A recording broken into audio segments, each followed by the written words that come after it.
Tonight on Reporting Scotland. The government says tomorrow's budget will inspire Scotland. The opposition says it'll break its promises on tax. We'll be looking at the spending challenges ahead. Because this budget cake is set to become smaller in the years to come, someone is going to have to tighten their belt. Also on the programme, how Black Friday didn't live up to expectations, with retail sales falling compared to last year.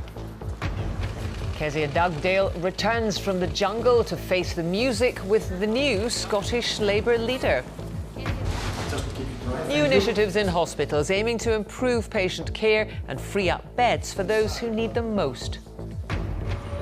And sorting it all out for Christmas, we're with the Royal Mail on its busiest day of the year.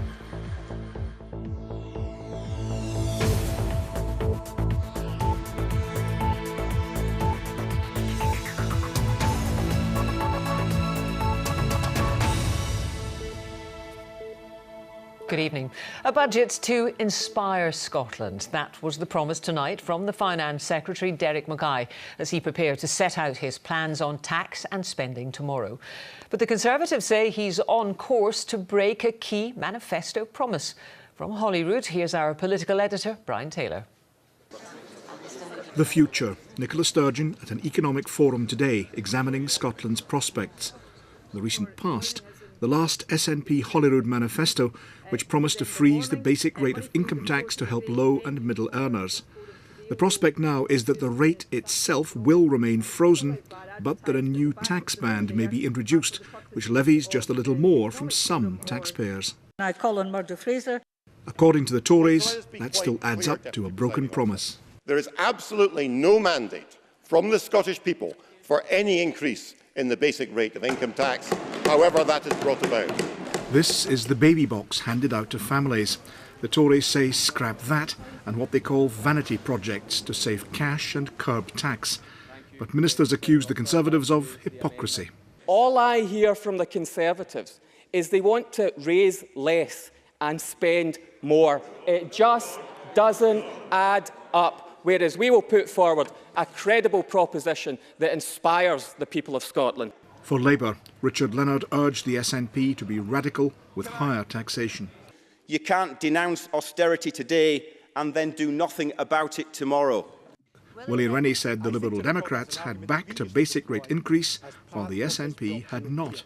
Basic rate income taxpayers would pay more as a result of the options set out by Derek Mackay. And the Greens, few in number but influential, because the SNP need their votes to get the budget through. I urge the government to be bold, to raise the revenue that we need for our local services, for public pay and for low-carbon investment. Serious talk back at the forum, but there are some welcome distractions on offer. Might come in handy tomorrow. Well, the government's budget for day-to-day spending on things like health and education could be squeezed by more than £500 million within 2 years. That's according to a think tank which warns that tax rises can only do so much to protect those public services. Our business correspondent David Henderson reports now on the tough choices which lie ahead. Setting a budget's like baking a cake. It needs all the right ingredients. At Newlands Bakery, they use tried and tested recipes, while Scotland's budget has to change every year. So what goes into the Scottish budget cake? First, there's what Holyrood raises through direct tax. Then a share of UK spending, the block grant, some of it ring-fenced for day-to-day spending. And there's a capital fund for things like new roads and hospitals. Now, this capital budget's set to get bigger in the next 2 years. But those day-to-day funds will be cut. Let's show you the Scottish budget cake for day-to-day spending, because there are some tough decisions to be made about how it's divided up. Now, this enormous slice is set aside for the NHS. This piece goes to education, and this slice goes to the police. You can see it doesn't leave an enormous amount for everyone else. And because this budget cake is set to become smaller in the years to come, someone is going to have to tighten their belt. A unique welcome for tourists and travellers at Glasgow Airport from the Royal Scottish National Orchestra. Our cultural scene relies on the government for some funding. But this budget's under pressure. Without that help, ticket prices could go up, leaving it much less open to all.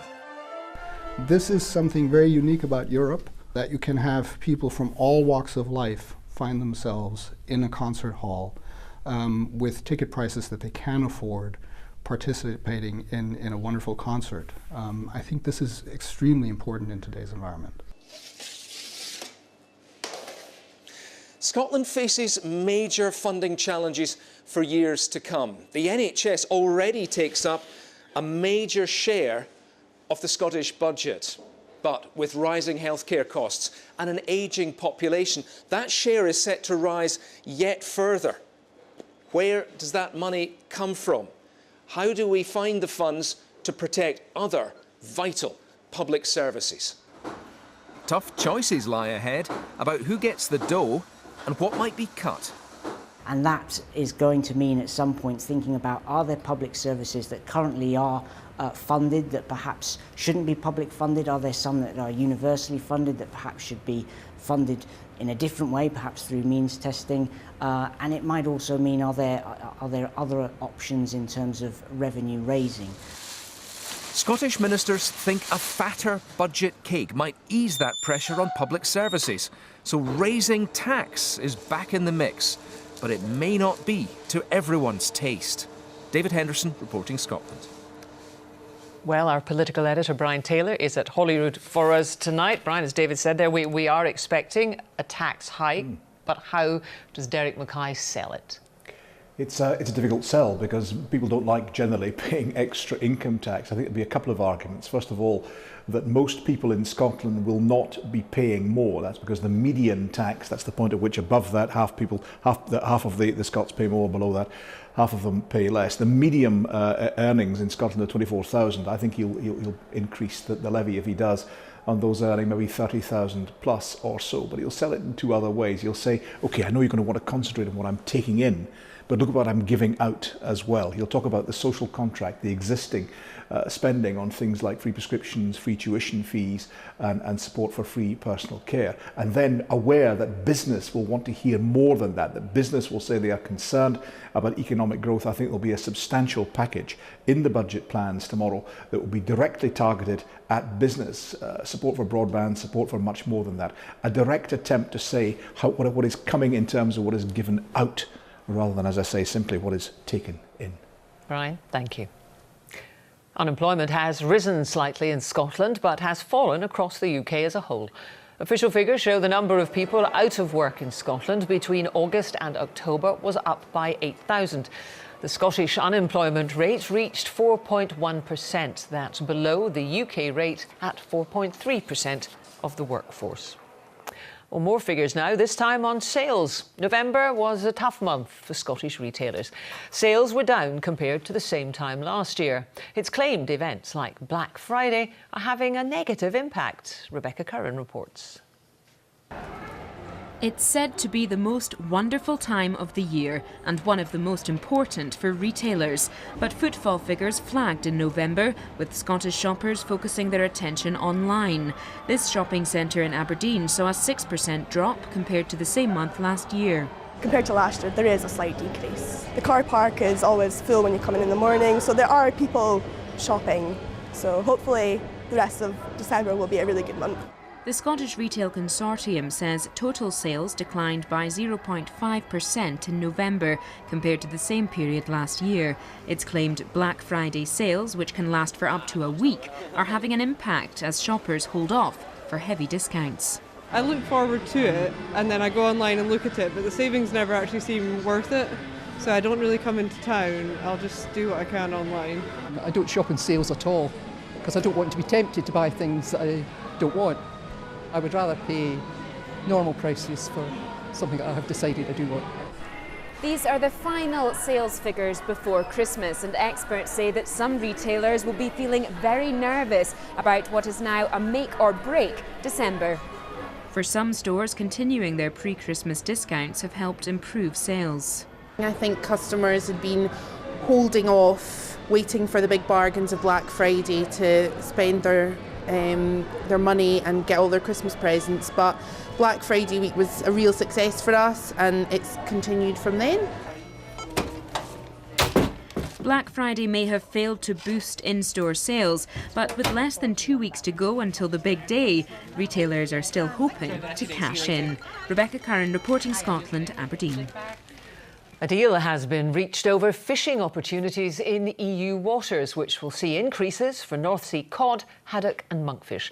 Following overnight negotiations in Brussels in what's thought to be the penultimate annual deal before Brexit, member states agreed limits on 53 stocks, meaning 2/3 of fish in the North Sea and Atlantic fisheries will be subject to sustainable catch limits next year.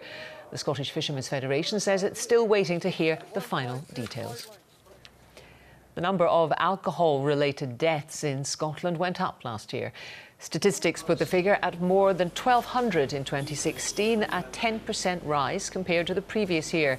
It's the highest it's been since 2010. The Prime Minister has been called in to step in and reverse the latest round of Royal Bank closures in Scotland. The SNP's Westminster leader, Ian Blackford, raised the issue at Prime Minister's questions. He said Theresa May should call in the chief executive of the publicly owned bank following the news of the 259 closures. Mrs May said she recognised the impact on the public, but pointed out that more people are turning to online banking. She added the Scottish Secretary had recently raised the matter with the bank.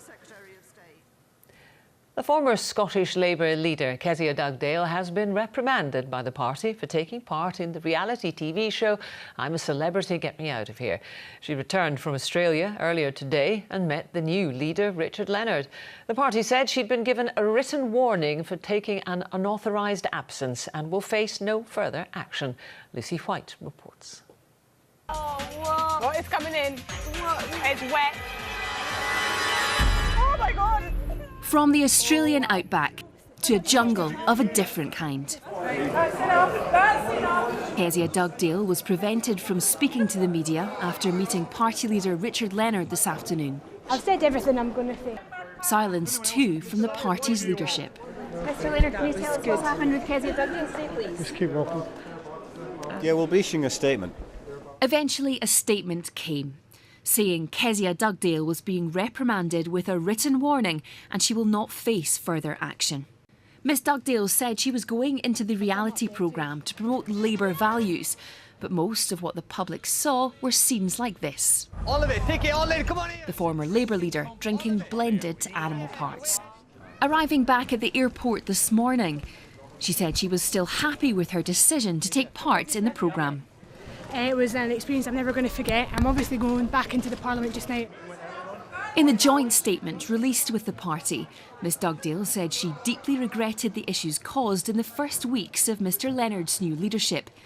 But the chaos of her return to Holyrood has caused some within Labour to question the party's handling of the whole affair. Lucy White, reporting Scotland, Holyrood. Within the next half hour, Theresa May's government is facing the real possibility of its first Commons defeat. Tory rebels are arguing with ministers about who gets the final Brexit deal, the government or MPs. Well, the Prime Minister said Parliament would have a vote, but the SNP say it's just a take-it-or-leave-it approach. Our political correspondent Andrew Kerr is at Westminster tonight. So, Andrew, are ministers bracing themselves? Yes, Jackie, this is going down to the wire in there. Ministers have been looking a bit worried. There was maybe some speculation there might be some final compromise deal, but the 14 rebels are all sitting together on one bench. As you pointed out, this is about who gets the final say on the Brexit deal, Parliament or government. The Tory rebels have tabled an amendment saying that there should be an explicit legal guarantee in legislation so that MPs get a meaningful vote on the final Brexit deal. We'll hear the SNP's view in just a second, but here's what the Prime Minister told the House of Commons earlier today. We will put the final withdrawal agreement between the UK and the EU to a vote in both houses of Parliament before it comes into force. As we have said, we expect the UK Parliament to vote ahead of the European Parliament, so we fully expect Parliament to vote well before March 2019. In having a vote that is supposedly meaningful, if the only options we have is the deal that comes back or no deal, then frankly that is Hobson's choice. And what should have been happening is what the Prime Minister categorically refused, a running commentary. Other governments in Europe during negotiations have sent people back to the negotiating table. So, Jackie, the SNP's fundamental point is that the Prime Minister has a take it or leave it approach. So the government is worried. I think the arithmetic is not stacking up for them, and the rebels are saying they're not backing down.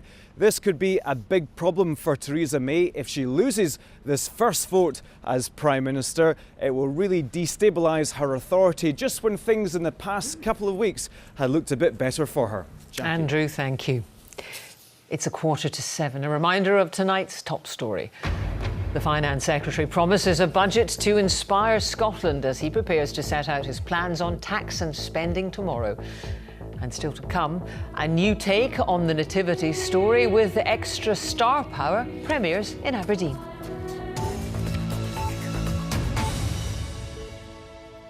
Well, as we heard earlier in the programme, Scotland will need to spend more of its budget on healthcare in the years ahead because we're all living longer.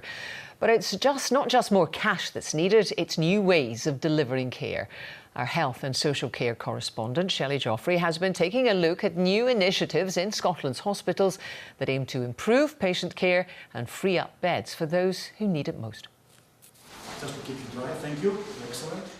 NHS Fife hopes this is the way of the future. They're piloting a new treatment for enlarged prostate, a condition suffered by 1 in 3 men over 50. Conventional surgery for prostate requires general anesthetic, overnight stay, on average 2 nights, and it's more invasive when it comes to the prostatic tissue itself. We either burn or cut the prostate.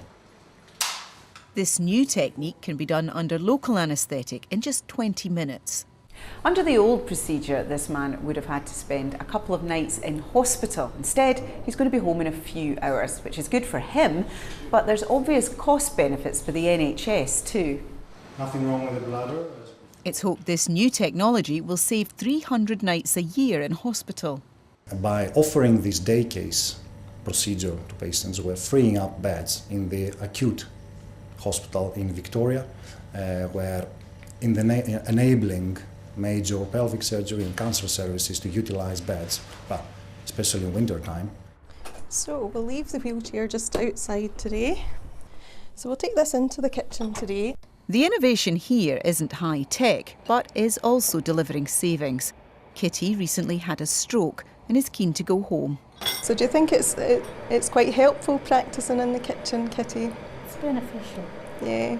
Okay, so we're looking at this person being able to get home, and what they need to be able to do is get up the stairs to use the bathroom. Staff here tailor therapy to each patient. Sounds like a no-brainer, but in the past it was more one-size-fits-all. By doing things differently, this stroke rehab unit has managed to cut the average length of time patients stay in hospital. In just 6 months, it's dropped from 46 days to 39. If we can give people the right rehabilitation at the right time in the right place, it eases the pressure throughout the whole system. So if we can rehabilitate them and discharge them in a timely way, what the impact may be is that the acute services have more flow through the system and eases the pressure on their services as well. That pressure has been all too evident in the last week as winter bites and waits at A&E grow. Innovations like these help free up much needed hospital beds. Shelley Joffrey, reporting Scotland, Aberdeen. Well, staying with health, there's been a rise in the number of people in Scotland dying from dementia. The latest figures increased by more than 13% to 861 between July and September this year. Deaths from dementia and Alzheimer's disease now account for 10% of all deaths in Scotland. That's double what it was a decade ago. The singer of the band The View, Kyle Faulkner, has been fined £1,000 for an air rage incident during a flight from Spain to Scotland. Paisley Sheriff Court heard the Dundee musician's actions led to the Jet2 flight being diverted to France, where he was arrested. The 30-year-old admitted shouting and swearing and making a homophobic remark to a flight attendant. The airline charged him £14,000 and banned him for life. It was expected to be the busiest day of the year at post offices up and down the country as Christmas cards and parcels were dispatched. Scotland's biggest sorting office at Springburn in Glasgow was expecting to handle more than 2 million items. Aileen Clark was there. It's approaching Christmas, and here at the Springburn sorting office in Glasgow, it's peak sifting and sorting time for cards and parcels.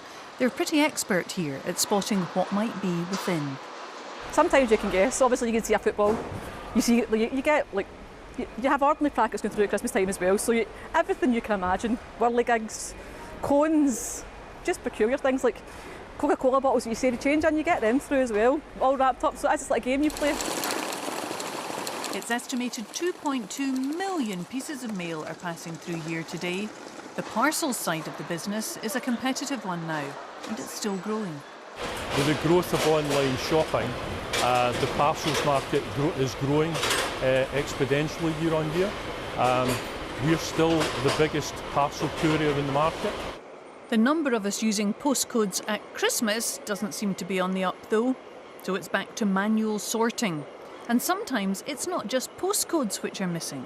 We've had some where it's been the name of the individual and a description of the house at the end of the street with the church at the top of the road.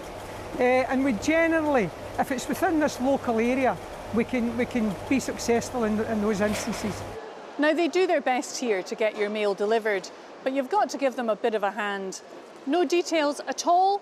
Well, that's a tall order. This one's got a stamp, but nothing else. And Raymond, I'm just going to say Happy Christmas to you now, because the chances of this landing on your doormat are a bit slim. Lots of post coming in for Mr. Santa Claus. Children have been very busy this year. I think some of them enclose little presents for him with pictures on the front, so it's nice to see as we go about sorting. And all these letters and cards will definitely get to Santa in time? Of course, yeah. The operation's well underway, so we'll all get there in time. And no need to worry. You don't need a postcode for Santa. Aileen Clark, reporting Scotland, Glasgow. And on that theme, how do you rework the nativity story? Well, a man who has a cunning plan is the actor Sir Tony Robinson, best known for his role as Baldric in Blackadder.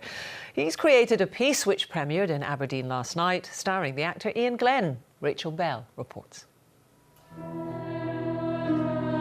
Straight from the set of Game of Thrones, actor Ian Glenn takes on another formidable role. Thank you. It's lovely. He's playing King Herod in a new adaptation of the Nativity story. Aren't they? Thank you. I won't keep you long. You're obviously enjoying yourself. Your enthusiasm is palpable. I mean, it's what Tony Robinson has done really well. He's just sort of slightly updated the story, I suppose. You know, the story of the birth of Jesus, I suppose, is, everyone knows, and he's just found a very clever way to new mint that.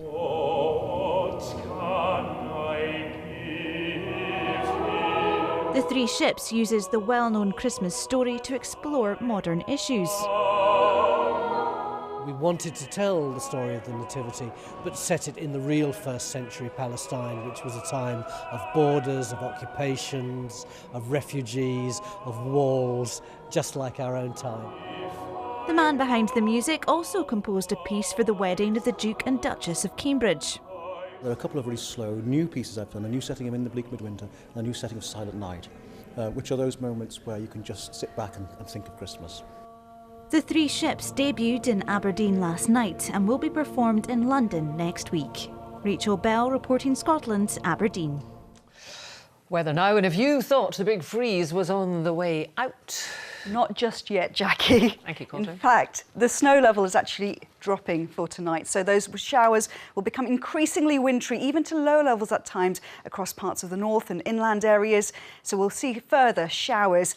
Now, we have this area of low pressure not too far away from us, and what's happening is these showers coming in across from the west, and they'll be frequent across western and central parts, but further towards the east, more in the way of drier weather with some clear spells. But our attention turns to one of the risk of icy stretches.